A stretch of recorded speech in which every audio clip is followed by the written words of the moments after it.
Más vamos a empezar este coloquio con este título apasionante, como apasionante ha sido también la introducción de Miriam.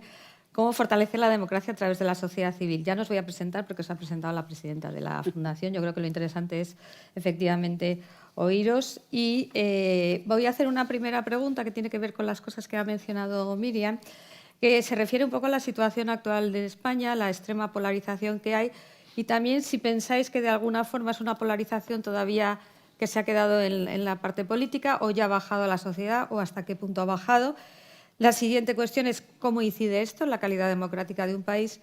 Y otra pregunta que se me ha ocurrido escuchando a Miriam, con la que estoy muy de acuerdo en todo lo que has dicho, y creo que has transmitido algo que le oímos el otro día al expresidente del Gobierno, Felipe González, en el sentido de que tenemos una sociedad que de alguna forma él viene a decir que es mejor que su clase política, ¿no? Me gustaría también un poco esa idea, que ya veo que Elena gira un poco la cabeza, pero que me pareció una idea interesante, no sé si se refería tanto a la sociedad en general, a la sociedad civil, pero como idea de que ha llegado un momento en que quizá la sociedad tiene más potencial que la propia clase política. Entonces, si queréis, por el orden en que estáis sentados, como es una pregunta general, y os recuerdo que tenéis que ser breves. Vaya, a mí me han sentado. O sea, Te ha tocado la primera. Bueno, ya después de... muchas gracias, María, por permitir que me incorporara a este panel, invitarme, y a Miriam por arrastrarnos, lo has explicado muy bien, arrastrarnos a un debate en el que efectivamente no es fácil significarse en este país. Lo has dicho y lo digo yo en primera persona, pero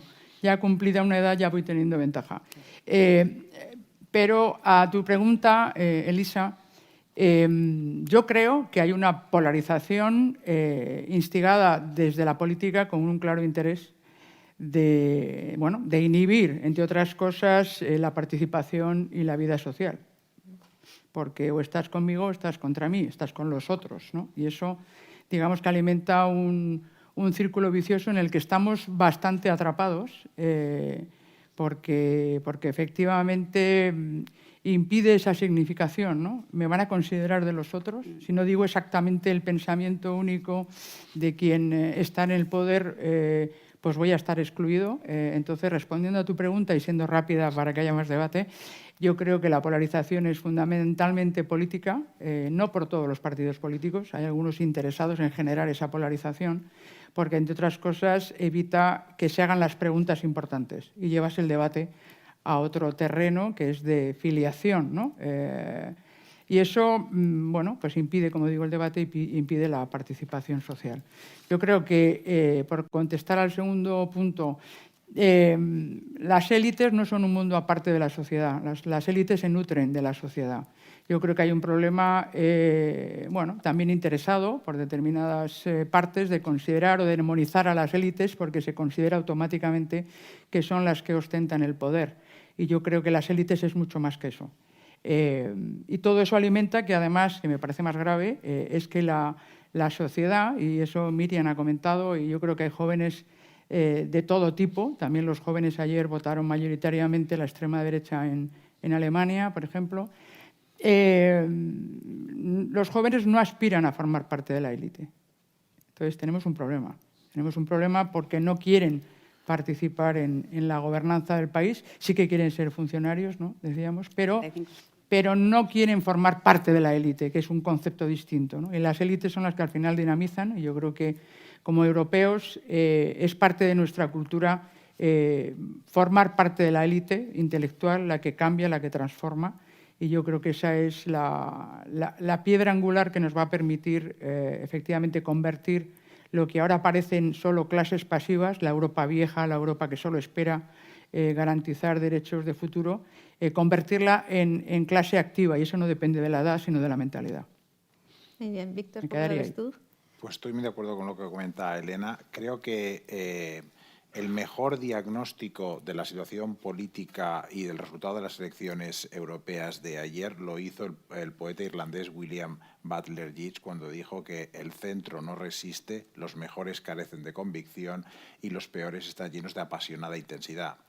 La excepción sería Miriam, que sí que tiene nos ha demostrado apasionada intensidad, ¿no? Pero yo creo que ese es el problema que estamos viviendo, ¿no? Está cayendo el centro y nos estamos polarizando.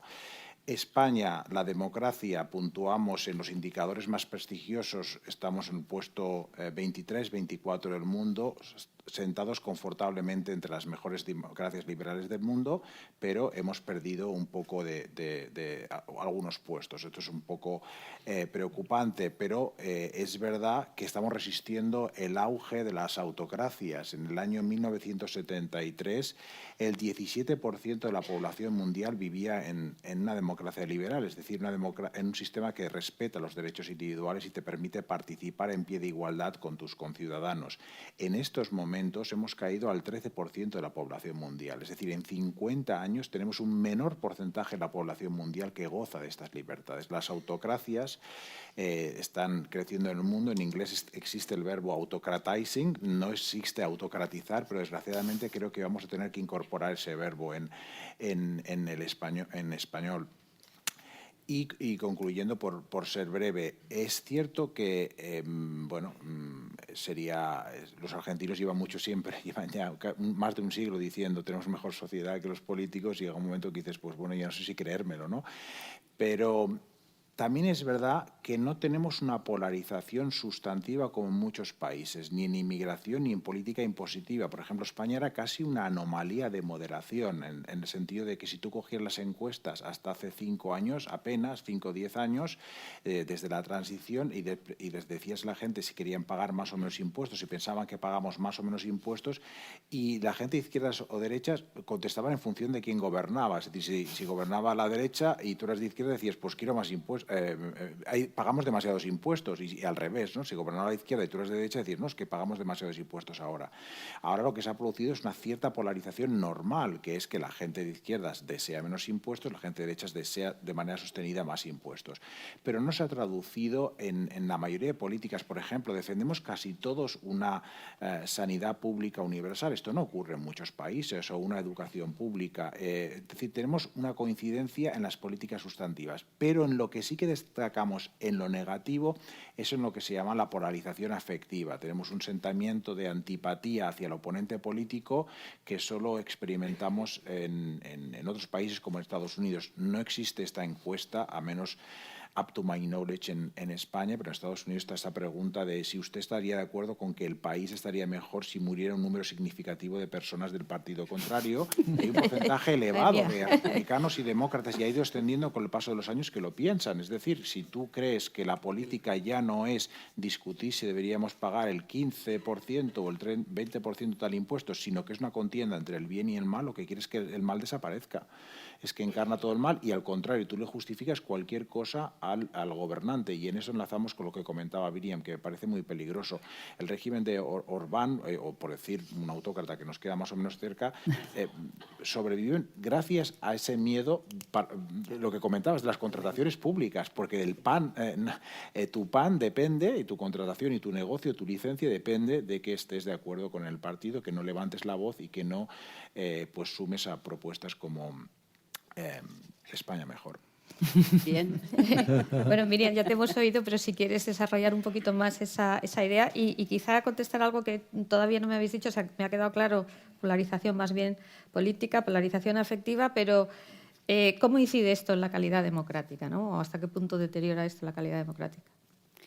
Bueno, muy brevemente sobre la polarización. Yo creo que la polarización no nos está ocurriendo solamente en nuestro país, ¿no? Es un fenómeno global, y a mí hay parte que no me sorprende, porque estamos en un cambio enorme de la sociedad. A veces nos olvidamos de que hay un vuelco casi de 90 y pico % va a ser de cómo se gestiona la economía y cómo gestionamos nuestras sociedades. Entonces, cuando las cosas muy importantes están sobre la mesa, vamos a ver a países que están arriba que bajan y países que están abajo que suben, pues es normal que la gente entre con mucha pasión en el debate. Yo creo que otra de las grandes razones de la polarización es que en las sociedades que se polarizan mucho, pues las cosas van mal. A mí siempre me parece que cuando nos cuentan los gobiernos o desde la Unión, no, es que todo va bien, es que mire usted, si todo fuese bien, no estaríamos tan polarizados. La gente se va hacia los extremos cuando tienen una sensación de peligro de su situación económica, de su situación social. Yo efectivamente creo que en España se polariza más que estamos polarizados. Cuando tú ves los resultados de las elecciones, realmente la mayoría de la gente, pero muy amplia mayoría, lo hemos vuelto a ver ayer, están apoyando a partidos pues más o menos cercanos al centro, teniendo en cuenta que siempre en todos los partidos hay las alas más extremas, ¿no? Y que luego son esos partidos los que tiran, porque es muy conveniente en el debate político, tiran hacia los extremos y van creando esa sensación de polarización afectiva, que yo creo que en España engancha muy bien con esa sensación a veces de odio, ¿no? del uno al otro que tenemos ahí de alguna manera en nuestra historia, ¿no? Y eso pues complica un poco las cosas. En términos de la calidad democrática, yo creo que es terrible para la calidad democrática. Porque si todo el tiempo que perdemos en tirarnos los trastos a la cabeza los unos a los otros lo empleásemos en ver qué tipo de sistemas y garantías tenemos que poner sobre el poder, que están súper claros, o sea, es que podemos, estoy segura de que aquí todos, si empezamos a hablar, pues tenemos 20 puntos de 20 cosas que hay que hacer contra la corrupción, contra los conflictos de interés, para aumentar la transparencia. Oye, pues es que si nos pusiésemos todos a hablar de ese tipo de cosas en vez de la polarización, el sistema democrático sería mucho mejor, pero lo que hace es enzarzarnos en cosas que no son los problemas reales del país. Y Manuel, por tu parte. Bueno, intentaré, ya se ha dicho todo y lo más importante, y han sido intervenciones muy interesantes. Yo recuerdo que en el primer número de Revista Occidente, Ortega decía que en Revista de Occidente no se iba a tratar la política en el sentido de acción, porque la política no analizaba la realidad. Y yo creo que el problema fundamental es que hoy en día el mundo es tan complejo que la política se ha desentendido en gran medida de analizar la realidad en toda su dimensión de complejidad. Y para evitar esto, pues elabora toda una serie de mecanismos, de shortcuts, de atajos, para intentar darnos criterios que permitan a la clase política seguir dirigiendo una realidad tan compleja. Si uno analiza lo que está pasando con la polarización, es como todo el populismo, es reducción de complejidad, intentar reducir la complejidad de forma tal que podamos comunicarnos rápidamente con mensajes de marketing, etc. Entonces, en esa reducción de la complejidad, la polarización viene estupendamente, ¿no? Si analizamos el mundo actual, vuelvo a la palabra clave, es complejo, es muy complejo. Tenemos problemas medioambientales, la inmigración, la inteligencia artificial, las nuevas tecnologías, es terriblemente complejo. Un ciudadano medio creo que tiene enormes dificultades cognitivas para tratar de interpretar todo esto y darle respuestas, ¿no? Y darle respuestas en términos políticos. Y como tiene estas enormes dificultades, pues lógicamente necesita ayudas. Tradicionalmente teníamos mecanismos de intermediación que eran periódicos serios, intelectuales, que ayudaban a la gente a interpretar la realidad de acuerdo con valores democráticos, liberales, ¿no? Pero eso ha caído, la desintermediación es brutal, entonces tenemos redes sociales, carecemos de intelectuales que nos ayuden y entonces quedan los demagogos, y los demagogos son los que son capaces de explicar la realidad compleja a la gente en 3 mensajes. Y eso está capturando la realidad. Y la polarización yo creo que es parte de toda esa realidad. Y bueno, el resultado final es que las instituciones sufren un tremendo déficit. Y voy a entrar en un tema, el Poder Judicial, por ejemplo, ¿no? Tenemos miles de jueces en el ámbito mercantil, civil, laboral, que están haciendo su trabajo. Y parece que toda la judicatura es de derechas o de izquierdas, ¿no? Pero bueno, los jueces son conservadores, pues no lo sé, puede que algunos, pero en el ámbito mercantil o en el ámbito laboral, en el ámbito civil, pues tampoco creo que se note demasiado, incluso en derecho administrativo, ¿no? Es evidente que el ámbito penal es peculiar, tiene sus tensiones, pero es una parte pequeña y de todo, y que sean de derechas o de izquierdas para juzgar un asesinato, pues tampoco. ¿A dónde afecta? A los delitos de corrupción, que como bien sabéis son una parte pequeñísima de toda la enorme cantidad de delitos que hay. Y ahí sí puede que haya habido algunos sesgos, etcétera, pero claro, es muy fácil decir son de derechas, son de izquierdas, y entonces la clave para todo esto es controlar el Poder Judicial para que sean menos de derechas o más de izquierdas o lo que sea. Yo creo que ese es un ejemplo de cómo vamos destruyendo las instituciones gracias a estos mecanismos de polarización y de simplificación que no llevan a ninguna parte. Pues muy bien, muchísimas gracias. Pues ahora, si queréis, vamos a ir ya con cosas un poquito más concretas. Y yo empezaría siempre, porque nos gusta mucho, por lo menos en la Fundación Hay Derecho, partiendo un poco de los datos, Víctor, ¿no? Los datos sobre buen gobierno, y no solo, porque también lo hemos comentado todo, no solo a nivel nacional, sino también a nivel internacional. ¿Cómo vamos? ¿Vamos bien? ¿Las instituciones están en el buen camino o no? ¿Qué nos dicen un poco los datos sobre esto? Pues depende de cómo lo queramos ver, pero sí es verdad que, como comentaba antes, en democracia solemos estar entre los 20, 25 mejores naciones del mundo. En calidad de gobierno, que es la otra pata del Estado, la que no tiene que ver con cómo tomamos las decisiones, sino cómo las implementamos, cómo las ejecutamos, en burocracia, digamos, ahí sí que sufrimos, ¿no? Y eso tiene que ver con cosas que comentaba antes Míriam, tiene que ver con las dificultades que existen en España y las trabas burocráticas para colaborar con la sociedad civil, para cualquier cosa, para prestar cualquier política pública. El Financial Times hace unos años dijo, si nos imaginamos no España mejor, sino lo peor del mundo, si nos imaginamos lo peor,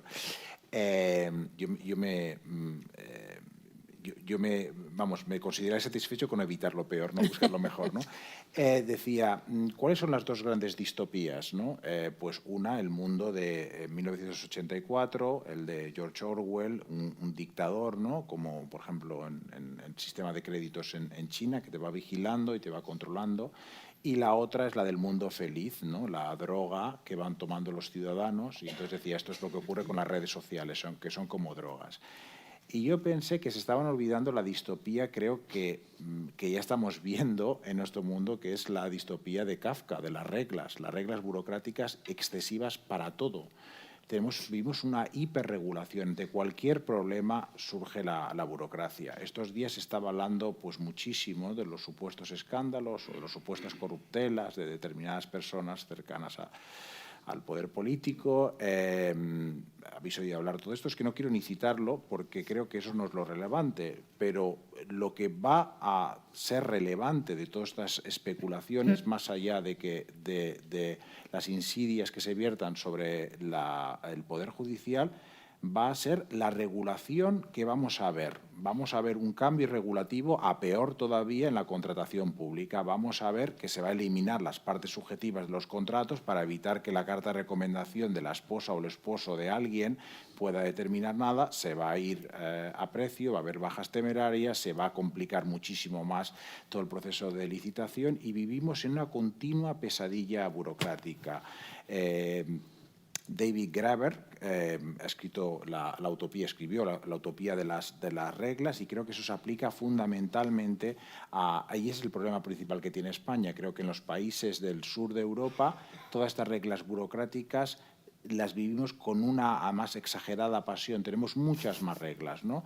En otros lugares, yo creo que es el principal cambio que deberíamos hacer, en otros lugares, los lugares que puntúan en los primeros puestos de calidad de gobierno, lo que han hecho es desburocratizar y conseguir una relación mucho más fluida entre el Estado y la sociedad civil, entre el Estado y el usuario, el ciudadano. Es lo que nos falta en España. Hemos reemplazado la confianza por el control. Tenemos un problema en España que tenemos una muy baja confianza ciudadana en los políticos, pero nadie habla del problema inverso, que es que los políticos desconfían de los ciudadanos. Y como desconfían de los ciudadanos, pues constantemente lo están regulando. En cualquier cosa. Durante la pandemia lo vimos. En España se prohibían cosas, en otros lugares se recomendaban. Recuerdo con el teletrabajo. Yo siempre pienso que Europa se divide en dos tipos de países, donde se teletrabaja y donde hay una ley del teletrabajo detallada con todo tipo, porque al final nadie puede acabar cumpliendo todo este tipo de regulaciones que obligan al empresario a pagar una silla ergonómica, etcétera, etcétera, ¿no? Vivimos constantemente, la respuesta es una mayor regulación y yo creo que ese es uno de los principales problemas que tenemos. El primero es lo que ha comentado antes Míriam, la politización de todas las instituciones públicas, la colonización por parte de los partidos que han estado acostumbrados a tener un poder absolutamente exagerado en comparación con cualquier democracia moderna a la hora de nombrar no ya solo al presidente del CIS o de Radio Televisión Española. Eso es casi anecdótico comparado con el nivel de penetración formal o informal que existen en muchos cuerpos de administración, porque al final funciona la libre designación. Sí tienen que ser funcionarios, pero no ascienden por su capacidad y su mérito, sino por sus conexiones políticas, sus afinidades.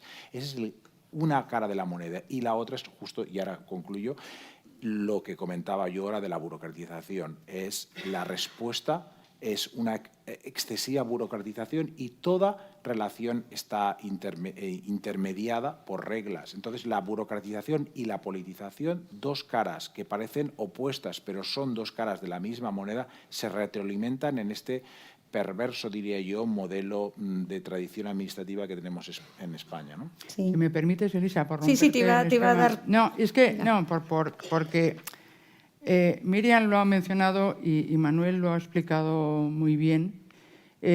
Justo esa burocratización, ese exceso de reglas, nos impiden ver el bosque y ver realmente de qué estamos hablando, ¿no? Yo creo que, además, ayer que tuvimos las elecciones, estamos en un momento, yo así lo defiendo, y cada vez más gente de cambio sistémico, como bien decía Miriam. Están pasando muchas cosas a la vez y eso genera miedo porque es incomprensible, es inabordable por el ciudadano medio. Y en ese contexto, bueno, el que está a cargo o quiere estar en el poder, sobre todo cuando estamos hablando de poder político, tiene la necesidad de llenar el espacio y hay tendencias según los orígenes y claramente bueno, pues se tiende a meter más control, eso se hace a través de muchas más reglas y eso a mucha gente le da un cierto confort en esta época en la que hay tanto miedo, ¿no?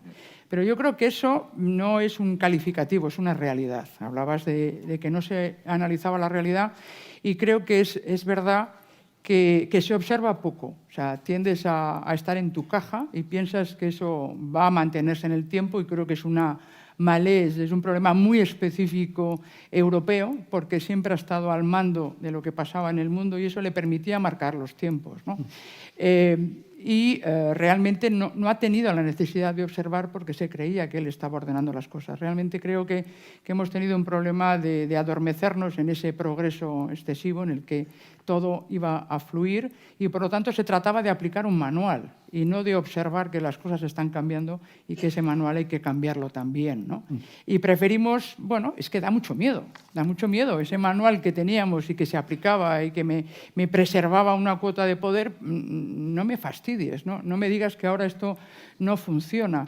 Entonces, ante esa situación, hemos probado el exceso de reglas, el exceso de burocratización, pero ya se están rompiendo las costuras, ¿no? Yo creo que es un poco por cogerte el guante.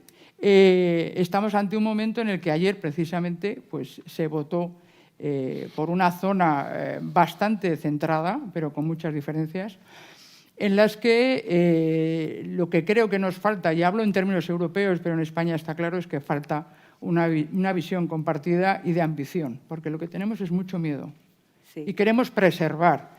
Y, bueno, es que no se puede regular todo y de lo que se trata, como muy bien has contado al principio, Miriam, es de ver cómo conseguimos conformar un nuevo marco, porque nosotros tenemos que funcionar con un marco de reglas, pero hay que conformar un nuevo marco que se adecúe o que nos permita transitar en este mundo que es muy complejo y que además no está construido. Eso es lo que es fascinante, ojo. Lo que está claro es que están marcando las no reglas, otros poderes en el mundo que están pugnando por un poder declinante europeo que además no queremos ejercer porque es que ya pensamos que como somos los abuelos nos van a respetar y hay unas pulsiones en las que la gente se mueve mejor en un mundo sin reglas porque se basan en la negociación, en el poder duro, no hace falta que lo mencione, pero bueno, China, Rusia, hasta el propio Estados Unidos ha caído en esa tendencia de es mejor las no reglas porque es la jungla. Y eso es el antiprogreso, lo quiero dejar muy claro. Es decir, no hay que ir en contra de las reglas, pero sí en contra de la burocracia que impide esa participación activa que es en la que yo creo que es la democracia, la participación activa de todos los que pueden aportar. Yo prefiero tener un modelo como es el europeo, en el que se me permite aportar, generar y ser parte de la élite. Eso es algo... O sea, ¿quién ha dicho que la élite son determinadas clases estancas? Eso no es así.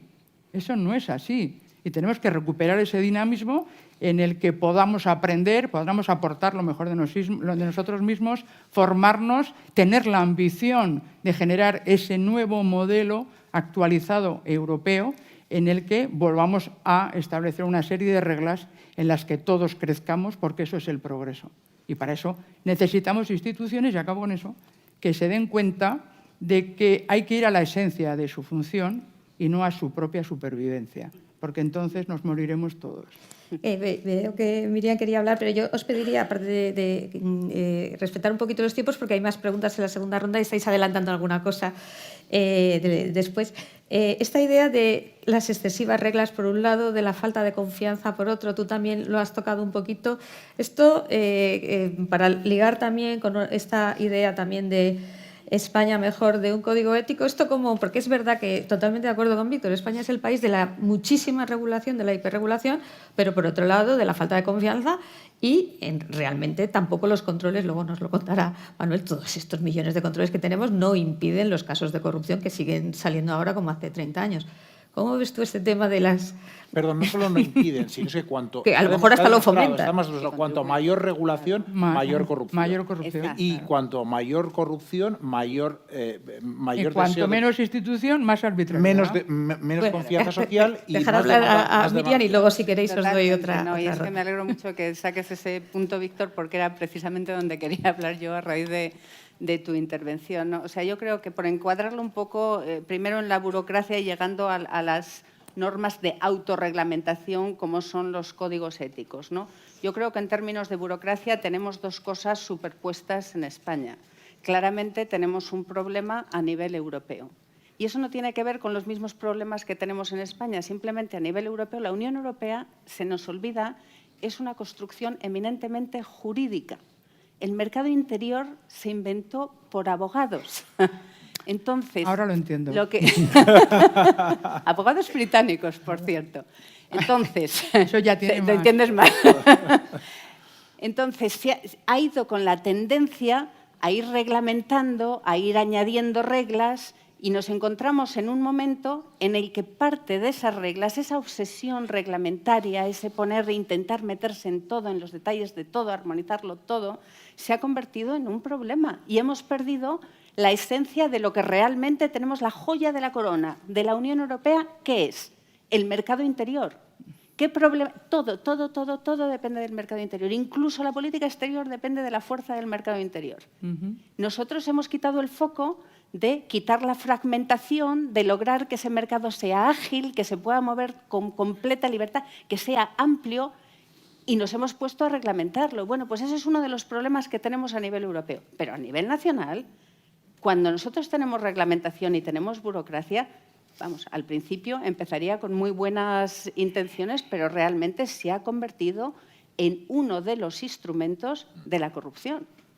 Los países más corruptos son los que tienen más trabas burocráticas y son los que tienen más sobre-reglamentaciones. Hay un punto crítico que es ideal, pero nosotros nos hemos pasado, pero muy de largo. Por eso me interesaba ese comentario que hiciste de, bueno, ahora a lo mejor se va a complicar todavía más la burocracia para intentar luchar contra los abusos éticos. Bueno, es que con esa burocracia es como han ido pasando los abusos éticos. Y, por cierto, en términos de reglamentación, cualquiera que se quiera mirar ahora la legislación que tenemos sobre conflictos de interés, pues es que hace falta un máster para enterarse si nosotros nos estamos centrando en las apariencias de conflicto o no, porque interactúan parte autorreglamentaria con parte de reglas, unos van a una definición, otras a otra. Bueno, total, que al final pues ocurren las cosas que ocurren y no tenemos los controles. Yo soy muy defensora de las normas de autorreglamentación para el poder.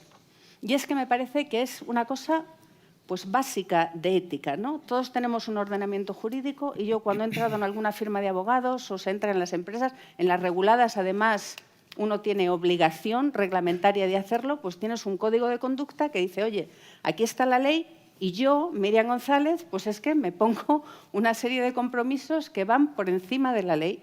Y yo creo que ese tipo de instrumentos que ocurren en un montón de países, que ocurren también en la Comisión Europea, es que yo el otro día estaba hablando con el presidente de los expertos independientes de la Comisión Europea para intentar coger ideas. Es como, pero si esto ocurre en Europa, que es lo nuestro, ¿por qué no lo tenemos nosotros, ¿no? Y lo que hace falta es poner mucha atención en los mecanismos de garantía y mecanismos de control, que sé, Elisa, que es una de tus temas estrellas. Bueno, Manuel, y entonces, por resumir un poco esta ronda, y tú que eres experto en sistemas de integridad, ¿cómo ves esto de las reglas excesivas, de digamos, los códigos de conducta? Porque además, todo, como bien dice Miriam, esto es una regulación complejísima, por un lado, por otro, se superponen. ¿Cómo lo ves? Sí, bueno, la verdad es que esto del sludge, toda esta cantidad de normas y de barro que nos genera es terrible y hace muy difícil que funcionemos. Entonces, junto a ello nosotros, algunos estamos defendiendo sistemas de integridad. Algunos dirán, bueno, ya lo que faltaba, ¿no? Y en el sector privado, y usted lo conoce mejor que yo, pues está todo el sistema de compliance que surge a partir del Código Penal de 2010, se desarrolla 2015, etcétera. Bueno, compliance realmente, si te lo tomas en serio, pues es algo muy importante, pero si te lo tomas en plan formal, pues en gran medida, no sé, todas las empresas de más de 5.000 empleados tienen prácticamente sistemas de compliance, pero he visto en ciertos datos que dicen que más del 40% de ellas tienen un solo empleado para desarrollar sistemas de compliance, ¿no? Y luego las pequeñas ya no digamos, bueno. Y claro, cuando se establece como un mecanismo para evitar tener problemas penales, pues es algo formal que tienes que tener ahí y que lo importante es que si llega el caso puedas decir tengo un código ético, tenemos un sistema de conflictos de interés, etcétera. Pero realmente no hay una cultura detrás de ello que es la que funciona. Y si hablamos del sector público, que lo conozco mejor, pues los sistemas de integridad, España no tenía sistemas de integridad en nuestras administraciones, teníamos sistemas de recursos humanos, de presupuestación, de contratación, pero eso de los sistemas de integridad no funcionaba. Entonces, bueno, de repente, pues la OCDE nos incide, hay que tener sistemas de integridad y, bueno, pues como recibimos los fondos del Next Generation, una de las obligaciones es tener planes antifraude, que es una forma de introducir sistemas de integridad que no son perfectos, porque un sistema de integridad, como un buen sistema, es un conjunto de elementos interdependientes que cumplen todos una función, pero todos los elementos son importantes. Aquí se han metido unos cuantos, pero bueno, todas las organizaciones públicas que reciban fondos Next Generation, que son prácticamente casi todas, tienen que tener planes antifraude, que es, claro, pues todas las organizaciones, en sentido burocrático, dicen, pues hay que tener un plan antifraude. ¿Cómo hay que hacerlo? Pues no lo sé. Contrata o subcontrata. Mira qué es lo que hace este. Oye, que hay un código ético que ha hecho el ayuntamiento de tal, o el plan antifraude del ayuntamiento de tal, está muy bien. Algunos lo copian y no cambian el nombre y tienen el plan antifraude de otro municipio, pero ellos ya tienen su plan antifraude, ¿eh? Claro, un plan antifraude, si lo haces, es para hacer una buena autoevaluación, cuáles son los problemas que tenemos, qué riesgos tenemos, pero aproximadamente el 50% de los municipios y las comunidades autónomas no han hecho autoevaluación, simplemente han aplicado el plan antifraude sin evaluar sus riesgos, cuáles son los problemas que tenían. Y así sucesivamente, ¿no?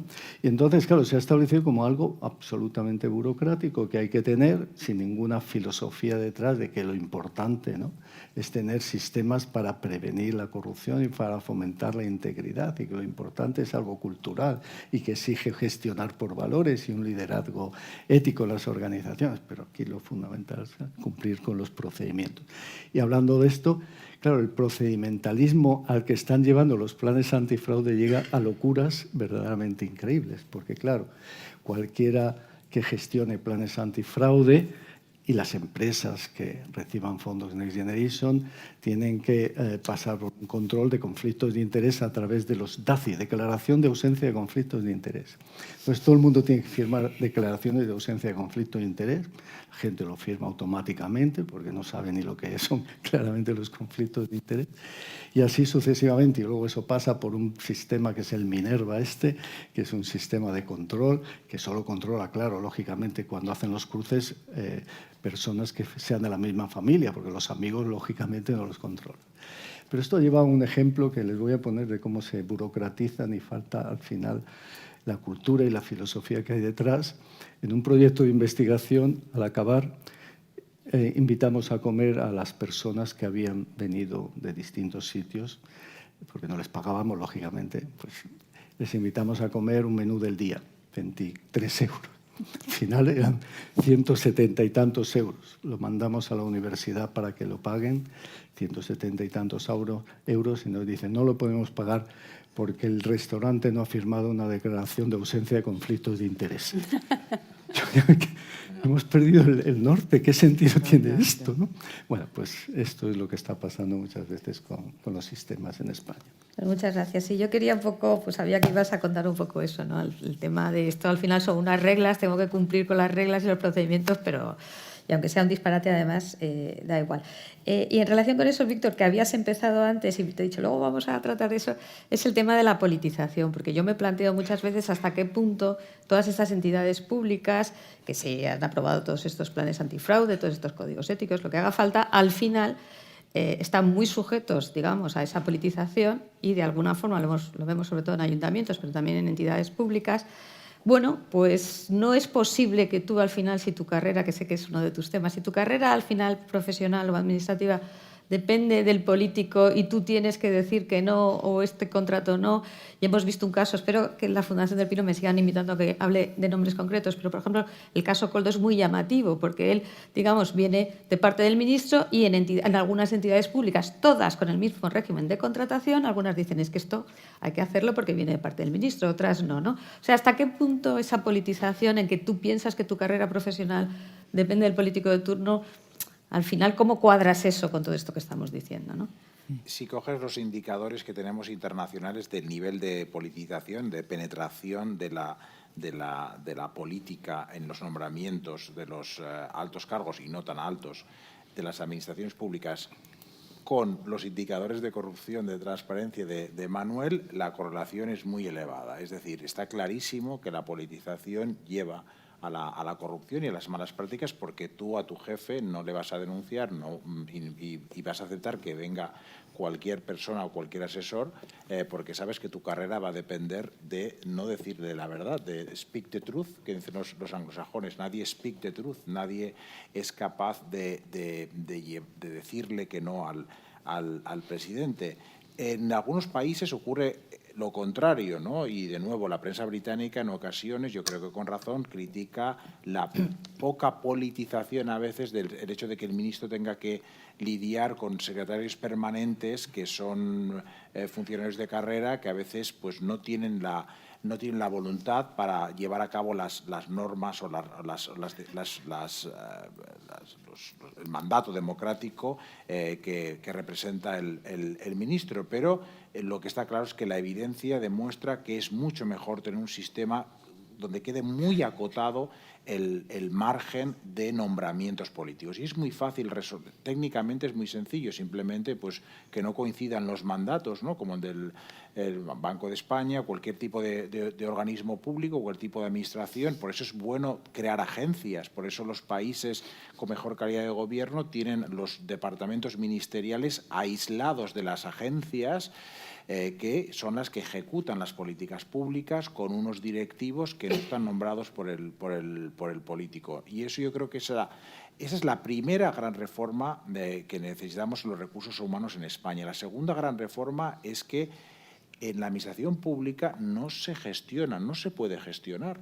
En cualquier administración de los países con mejor calidad de gobierno te encuentras que las áreas de servicio, los hospitales, los colegios, están dirigidos por gestores públicos que tienen un margen de maniobra. Evidentemente no pueden pagar sueldos astronómicos, no pueden pagar unos bonus, pero tienen un margen de maniobra para contratar, para decidir incentivos, para diseñar unas carreras de promoción administrativa que permitan a la gente, porque en el sector público no puedes pagar pues un bonus, no puedes pagar unos incentivos muy elevados en términos monetarios, pero sí unos incentivos intrínsecos de promoción, de carrera, etcétera. Y todo esto está muy debilitado en España porque tenemos mucha politización por un lado y por otra parte la parte que no está politizada, la función, funciona como silos. Tú entras en un cuerpo y solo asciendes en ese cuerpo, no tienes posibilidades de hacer carreras en diagonal a otras administraciones, las posibilidades son muy limitadas. Hay que desburocratizar eso y eso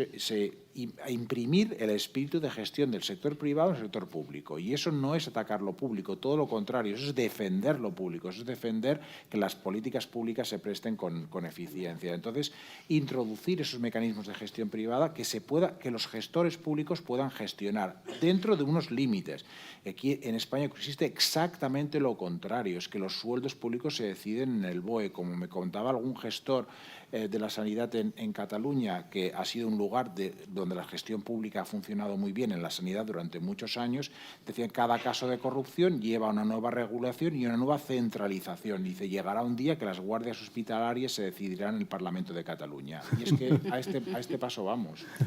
Sí, sí. No, lo que pasa que ahí que es la Elena, eterna... nunca esperas a que te dé... No, claro, porque no, te pero te cuento, saltando porque el sí turno. me interesaba mucho tu opinión, que además tú has estado... que has estado en los dos lados. También quería un poco el lado del sector privado, ¿no? O sea, el lado público que más o menos, pero también de ese sector privado, habéis hablado antes que me parecía interesante de ese miedo, ¿no? Las empresas no me van a volver a contratar, no me van a dar la licencia. ¿Eso no forma parte también de este entorno, digamos, un poco... Pues no sé, nosotros nos gusta llamarlo clientelar, a Manuel y a mí. ¿Sabes lo que digo? Pues nos focalizamos mucho en el sector público, pero no están también las empresas del sector privado de alguna forma también en esta rueda, con este temor, ¿no? Si digo esto no me dan y entonces tal... Bueno, pero eso es una consecuencia que va a decir que la inmensa mayoría de las empresas no tienen relación con la administración en términos de contratos, afortunadamente. Afortunadamente. Su vida, si dependiera su vida de lo que decida el sector público, pues realmente, como pasa en los regímenes que tienen un exceso de sector público y de intervención, es que la economía decrece, porque dependes tanto de lo que decidan unos pocos que realmente se inhibe la asunción de riesgos, que es la esencia de cualquier actividad humana. De las empresas, por supuesto. Pero claramente esa ha sido una relación incómoda de mucho tiempo y va unido también al tipo de administración que tengas en cada momento, ¿no?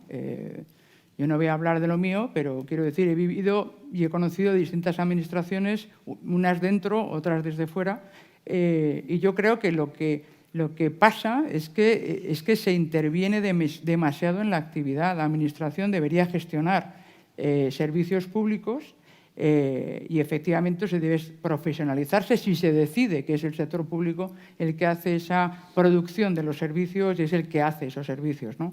Pero igual que pasa en las empresas toman la decisión y asumen riesgos y establecen una serie de planes que se tienen que ejecutar. El problema es cuando se combinan esos planes y quieres estar hasta en la ejecución. Si las cosas están claras, son objetivas y tienes unos méritos para acceder a las cosas, debería funcionar en función del mérito y no de la arbitrariedad del que en aquel momento, en función de filias o fobias, te da un puesto o te da un contrato. Es que eso es un deterioro claro de lo que debe ser una sociedad moderna.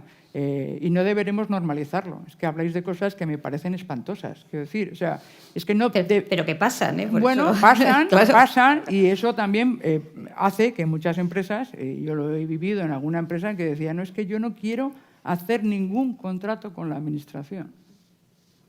Y eso tampoco sería bueno. Quiero decir que lo que hay que tener son relaciones sanas, con reglas objetivas, con órganos reguladores, que yo distinguiría. O sea, tú puedes decir, oye, órganos reguladores tienen que tener independencia, tiene que haber profesionales, tiene que haber un control en los nombramientos, porque tienen que vigilar que las reglas se cumplan. En la Administración, pues tenemos un sistema que yo creo que hay que revisar constantemente de meritocracia, que hay que ver si esa meritocracia está actualizada a lo que ahora meritamos, no necesitamos para la sociedad, y luego establecer el corte entre lo que es una decisión política y la ejecución. El problema es que aquí se baja el poder político hasta el último detalle. Eso es lo que es inadmisible. Que pongas, que yo me acuerdo en mi época, no puedes nombrar, los directores generales tienen que ser funcionarios, ¿vale? Tampoco puedes impedir que la formulación de políticas sea política. Entonces, hay que buscar un equilibrio, pero eso se consigue con transparencia. O sea, lo peor es que lo ocultes. Y entonces, las empresas, volviendo a tu pregunta, en las empresas esto está igual que lo de los sistemas de cumplimiento, etcétera. Yo creo que hay una perversión tal que al final parece que nuestra vida se basa en cumplir y no en hacer las cosas que tienes que hacer correctamente, ¿vale? Que es distinto. O sea, es que si pones por delante la obsesión por la regla y por el cumplimiento y no porque eso es un instrumento para que lo que tienes que hacer de verdad se haga bien, estamos muy equivocados. Por eso me refería que al final perdemos la esencia de lo que hacemos. Las empresas tienen que, y eso es lo que hacen muy bien, asumir riesgos. Y asumen riesgos porque en los riesgos hay una oportunidad. Y si no lo hacen adecuadamente, lo acaban sufriendo con sus propios recursos, en su propia cuenta. ¿Cuál es el problema de la política? Que se apropia del bien común para su beneficio propio, porque no hay una agenda común, no se establecen objetivos claros compartidos y ni se vigila ni se cuestiona cómo se hacen las cosas. Eso es un deterioro, no ha sido siempre así y tenemos que recuperar que no siga siendo así. O sea, no lo hagamos como una inevitabilidad. O sea, no demos por sentado que eso es lo correcto e intentemos mejorarlo. Eso sí que no lo admito. O sea, yo creo que hay que romperlo. O sea, eso de reformar para que se haga mejor, no, es que se hace mal. Hay que cambiar la manera en que lo estamos haciendo. Enfoquemos. ¿Para qué está la Administración? ¿Para hacer reglas y hacer que las cumplan? No. Está para hacer una serie de servicios que hagan que los ciudadanos que votan a sus políticos, que pagan los impuestos para pagar la Administración, hagan que las cosas funcionen mejor, no que tengan más reglas y que tengan más sueldos para justificar las facturas en el restaurante. Lo siento mucho. Es que a veces caemos en la trampa de entrar en ese debate. Y no, quería seguir un poco también con el tema este del clientelismo, que ya lo he mencionado. Le voy a dar primero la palabra a Manuel, porque el tema este que está siempre muy unido. O sea, una idea que yo traía también en el cuestionario era cómo es posible que después de 30 años los casos de corrupción se parezcan tanto a los de los años 90, ¿no? Entonces, porque anda que no hemos traído normativa europea, nacional. Entonces, mi pregunta, y ya si queréis vamos adelantando la última ronda también, es ¿hasta qué punto esto tiene algún tipo de raíz cultural, como algún amigo nuestro dice, esto viene desde Pérez Galdós, no hay que lo cambie, o es más bien es un problema institucional? Sabes que siempre tenemos esa discusión, ¿no? Esto es cultural, esto es institucional. Siéntete libre de exponerlo, que lo hemos hablado muchas veces. ¿Hasta qué punto este clientelismo, digamos, es algo muy arraigado? Tú has hablado también de la importancia de la cultura, ¿no? De no copiar el plan antifraude o el plan tal, sino, oye, yo lo asumo y esto me lo creo. Y luego, si quieres, Miriam, nos hablas también de la experiencia tuya, que es muy interesante, contrastada con la española. Cuando quieras. Sí, bueno, los casos de corrupción son parecidos a los de los 90, pero son parecidos a los del duque de Lerma, casi también. Ese es el problema, larga tradición, en la que siempre hay abuso de poder para beneficio privado, ¿no? Directo o indirecto. Y ciertamente lo que pasa es que si decimos esto es fruto de la cultura, fruto de las instituciones, bueno, yo creo que el clientelismo tradicional, el que se basaba en la distancia económica enorme entre los más ricos y los más poderosos, los patrones y los caciques y el pueblo, pues eso ha desaparecido en gran medida, ¿no? Ya no hay ese clientelismo tradicional, tú me das el voto y yo te llevo al niño, te dejo que entre en el colegio, te ayudo a que vaya al colegio. Pero lo que sí es cierto, en América Latina se ha desarrollado un clientelismo distinto porque los más pobres se organizan y ahora ya negocian de tú a tú con los políticos, ¿no? Los piqueteros famosos, ¿no? Es un sistema de negociación ya. Eso tampoco es un problema español. Lo que sí es cierto es que hay un clientelismo de otro tipo, más político, más de relaciones en las cuales durante un tiempo yo te financio y tú me ayudas, ¿no? Eso también se ha mejorado gracias a la prohibición de que las personas jurídicas financien a partidos y financien campañas.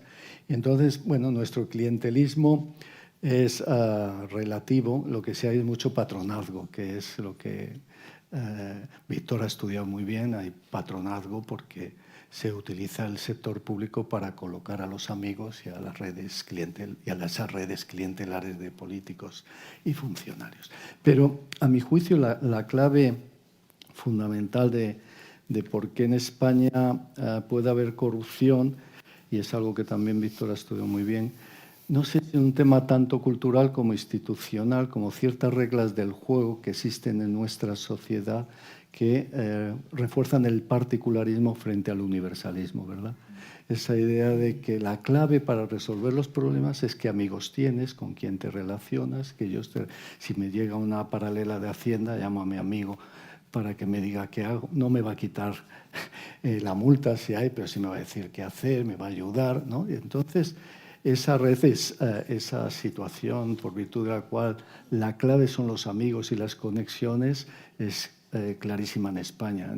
En Transparencia Internacional, en el último barómetro, mi amigo portugués Luis de Sousa y yo incidimos en que había que meter una pregunta sobre las conexiones, lo que llaman en inglés pulling strings, ¿no? Y introducimos la pregunta y es fascinante porque el 40% de los españoles respondieron que habían usado redes, conexiones y amigos para alcanzar y para poder tener ciertos servicios públicos. A lo mejor tenían derecho a ellos, pero gracias a ellos se saltaron las colas, el 40%. O sea, que se veía como algo normal tener conexiones para poder alcanzar servicios públicos. Y eso sí que es un elemento peligroso porque, claro, rompe la igualdad, rompe criterios de imparcialidad y genera daños, pero esas conexiones yo creo que tienen que ver un poco con un marco cultural, que es el que hemos tenido ahí. A otros niveles, decir que España tiene una cultura favorable a la corrupción, pues a mí me costaría más, aun cuando, es decir, en términos generales somos sociedades secularizadas y con valores pues materialistas como muchas europeas, ¿no? En ese sentido no somos Marruecos, ¿no? Hay mucha diferencia. En términos de capital social, pues sí es verdad que yo creo que tenemos redes bastante cerradas y bastante fuertes, que tienen que ver mucho con nuestra tradición familiar, ¿no? Y hay pocos puentes. Como hay pocos puentes, circula poco la información y circula poco el conocimiento y además no conseguimos esa fluidez de la que tú hablas entre la sociedad para que se desarrolle la riqueza, etc. Entonces yo creo que por ahí puede haber algo, pero no estoy absolutamente seguro de que seamos muy diferentes a otras sociedades del sur de Europa, en ese sentido, ni estemos a niveles preocupantes en la materia, pero sí es verdad que somos sociedades todavía bastante familiares, bastante centradas en las redes de amigos y en las redes de conexiones, y entre nosotros sí generamos cultura fuerte de confianza, pero los puentes con otras redes se hacen difíciles y entonces eso genera que el capital social no fluya, ¿no? Sí, yo, Miriam, en relación con esto, y volviendo de nuevo a ese caso que no vamos a citar, pero que está en la mente de todos, también me parecía interesante, tú lo has comentado a veces, la diferencia de la percepción, ¿no?, con otros países, porque quizá aquí lo interesante es como de alguna forma, digamos, parece que el que intenta ese trato de favor lo ve como algo que es lo que hay que hacer, ¿no? En vez de pensar, yo pongo mi petición o mi solicitud, voy a ver si con esto, y a lo mejor eso no tiene ninguna influencia, pero sí percibes, y eso me ha parecido muy interesante lo que tú dices, que eso me puede ayudar, aunque a lo mejor tienes exactamente el mismo derecho, ¿no? Y... Bueno, eso es el universalismo luego nos puede contar Víctor. Yo la verdad es que creo que la mayoría de la sociedad está horrorizada de algunos de esos tratos de favor y que se consienten al nivel político, pero que en el día a día pues nos parecen terribles. Lo que pasa es que no sabemos cómo salir de este círculo vicioso en el que nos hemos metido para generar una dinámica más positiva. Yo quería tocar un poquito sobre los sistemas de cumplimiento de las empresas, porque me parece que es muy relevante ver qué es lo que funciona en las empresas. Y creo que lo habéis mencionado todos, ¿no? Funcionan en los países que funcionan, ¿por qué? Porque hay vigilancia y hay exigencia. Claro. Yo he estado en consejos de administración de servicios financieros donde 85% de nuestro tiempo eran sistemas de cumplimiento.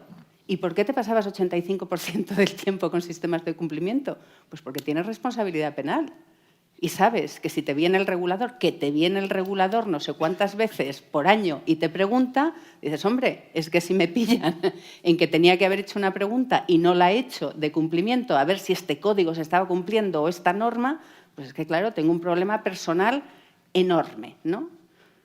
No sé si queremos hablar de los casos o no queremos hablar de los casos, pero cuando tenemos una situación en la que claramente ha habido un número grande de empresas que han dado unos servicios o unos bienes, algo en especie, gratis, a alguien relacionado con el poder, pues si te ha ocurrido en muchas empresas y yo fuese regulador en España, estaría pensando ahora, hombre, a lo mejor tenemos un problema sistémico.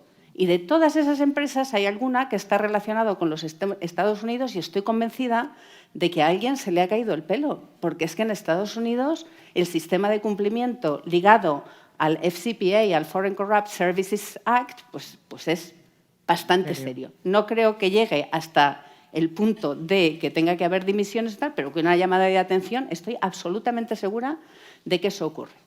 Esa vigilancia es importantísimo con respecto a las normas en el poder público, con una complejidad, que es que cuando estás mirando al presidente y a los ministros que están en lo más alto de las elecciones de la soberanía popular, no le puedes poner, como democracia no le podemos poner a alguien por encima, aparte del sistema judicial, que ejerza esa vigilancia. ¿Cómo se soluciona eso en muchos otros países?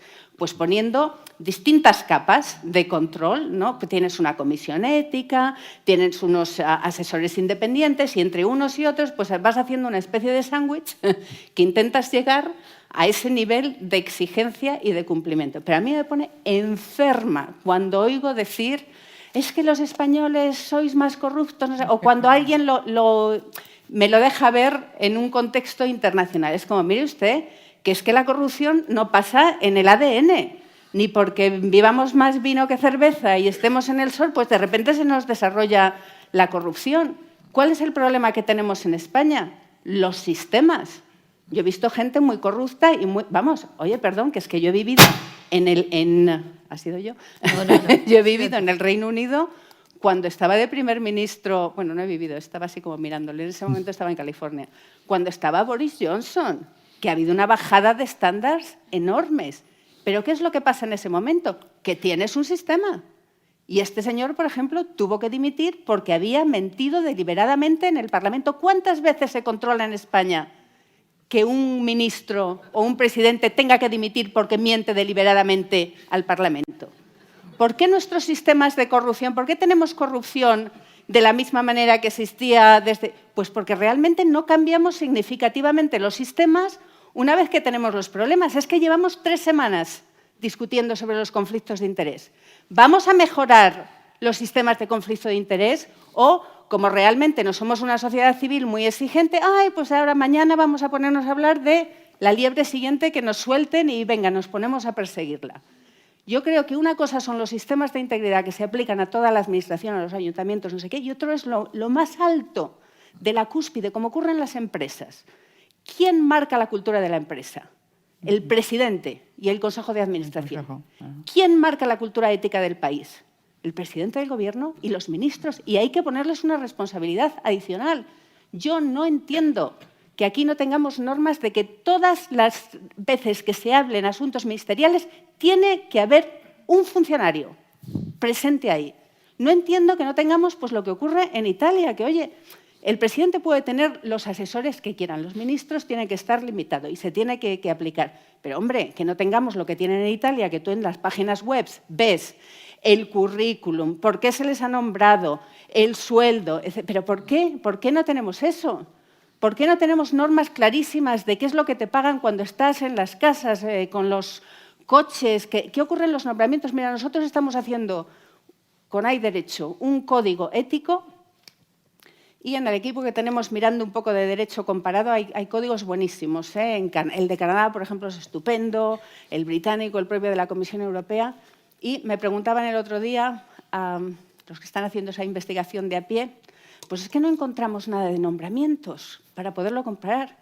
Es que no lo encontramos porque no se hace en otros países. ¿Cómo es posible que nosotros no tengamos ese tipo de normas que tú no puedes bajar hasta lo más bajo de la administración? Porque claramente, que yo estoy de acuerdo, llega un momento que tiene que responder esa administración a la decisión política. Pero es que, claro, si la estás debilitando un año sí y otro también, pues al final la administración no te puede responder. Yo creo que ese tipo de sistemas, de compromisos éticos básicos, yo personalmente no tendría ningún problema de hacerlos si fuese presidenta del Gobierno o ministro. Estoy segura de que nadie en este auditorio tendría ningún problema en tomar ese tipo de compromisos éticos si fuese presidente o ministro. Pues hijo, es que no entiendo por qué el presidente y los ministros, sean del partido que sean, no pueden tomar ese tipo de compromisos. Bueno, ya nos has...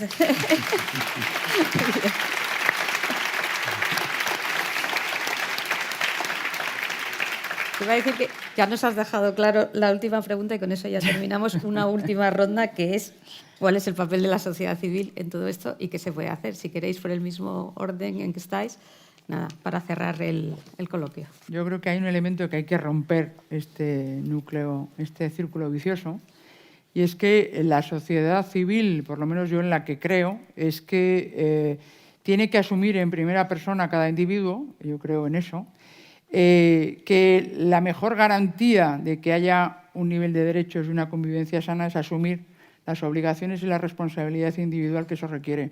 Si no asumimos en primera persona el nivel ético y el estándar que queremos ver en la sociedad no tendrá esa exigencia de niveles éticos a sus líderes. No podemos esperar que venga alguien a establecernos las cosas y darnos el mundo feliz. Solo con responsabilidad y con obligaciones podremos tener de verdad los derechos a la altura de nuestras ambiciones, y eso requiere mucha exigencia personal. Y cuando hablaba, es que lo hemos dejado después, pero me parece muy importante, es esa autorregulación de una sociedad madura, que es ponerte la exigencia y el cumplimiento porque quieres hacer las cosas bien, porque si no, no generas la confianza, que es esencial para que haya crecimiento y para que haya una convivencia sana. Esa es una sociedad civil fuerte, que es la única garantía de una democracia fuerte. No esperemos que vengan líderes investidos de un planeta extraterrestre que son éticos, que son buenos y que se establecen la autoexigencia. Entonces, si somos igual de responsables que exigentes para los demás, con nosotros mismos, tendremos los líderes que nos merecemos.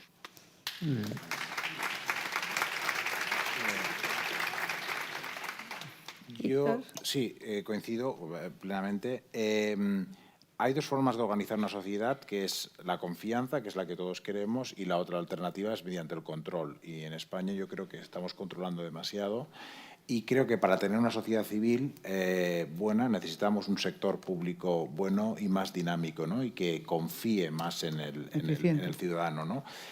Simplemente en muchos casos es aplicar la norma. Es decir, si la señora María López decide ir a una licitación pública, puede hacer una declaración jurada sobre su patrimonio, pero si la misma María López quiere acceder a algún tipo de ayuda social, entonces es una auténtica pesadilla lo que se le abre en cuanto a procedimientos administrativos. Con lo cual, la propia administración tiene muchos mecanismos. Podríamos tirar mucho más del silencio administrativo positivo cuando predomina el silencio administrativo negativo, pero centrándome en la sociedad civil, mi pregunta sería preguntar a vuestros hijos que quieren cambiar el mundo dónde quieren trabajar. Hace 20 o 30 años muchos dirían la política o el sector público, ahora pues una tecnológica o una ONG, cuando en realidad en estos momentos el sector público, necesitamos un sector público mucho más dinámico y que sepa atraer a los jóvenes. Y tenemos unos perfiles STEM, de ciencia, tecnología, ingeniería y matemáticas, bajísimos en la administración pública, y con eso va a ser muy difícil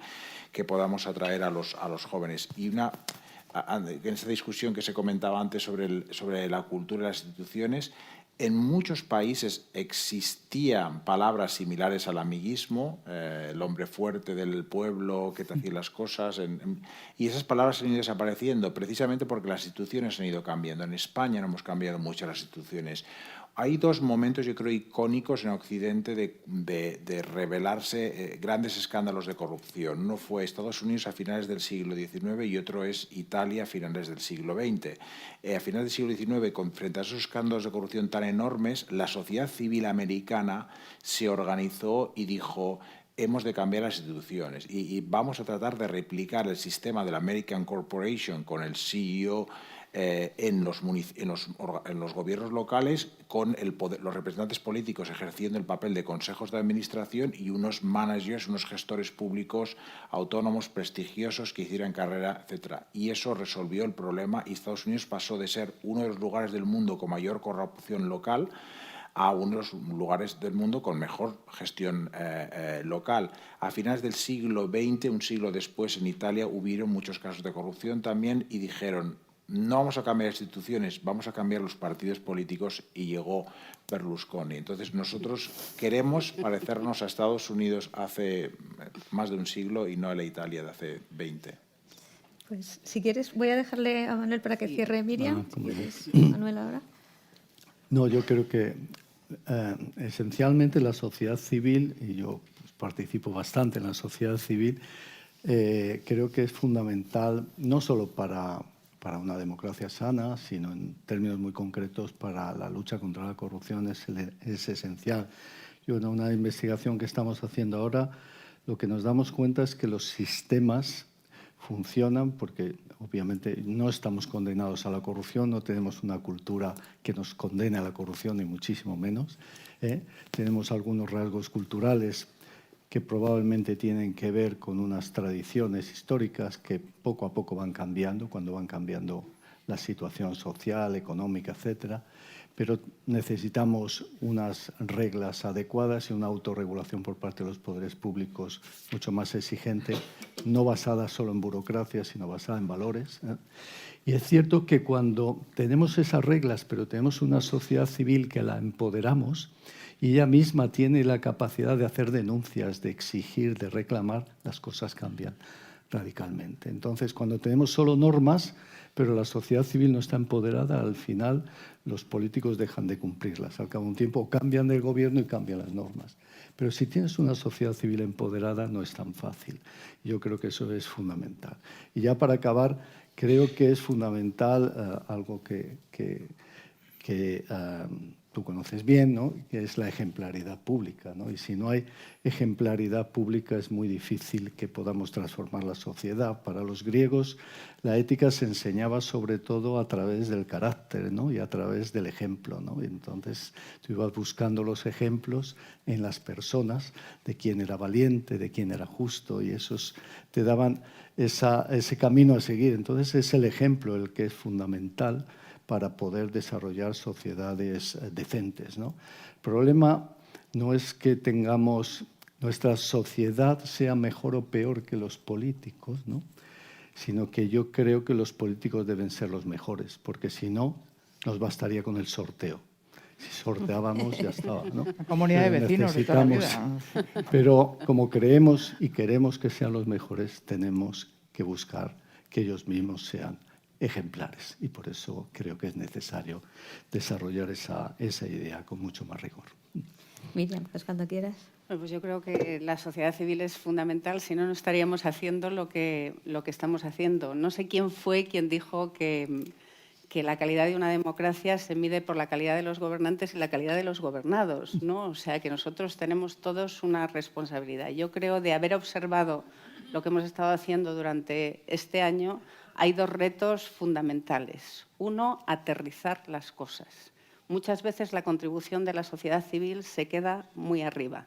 Hay que aterrizarlo. Mi equipo está siempre pendiente de una obsesión que tengo yo, que es que si lo que estamos presentando no lo entiende mi tío, que es agricultor en un pueblo de Castilla y León, no se entiende. O sea, que hay que bajar siempre a pie de calle, ¿no? Y la segunda cosa que creo que tenemos que hacer es centrarnos. Tenemos un sistema muy manipulable, porque hay mucha cercanía entre distintos poderes y distintas maneras de comunicarse y es muy fácil despistarnos si hablamos de una cosa durante un día y después ya se nos ha ido el foco durante un mes.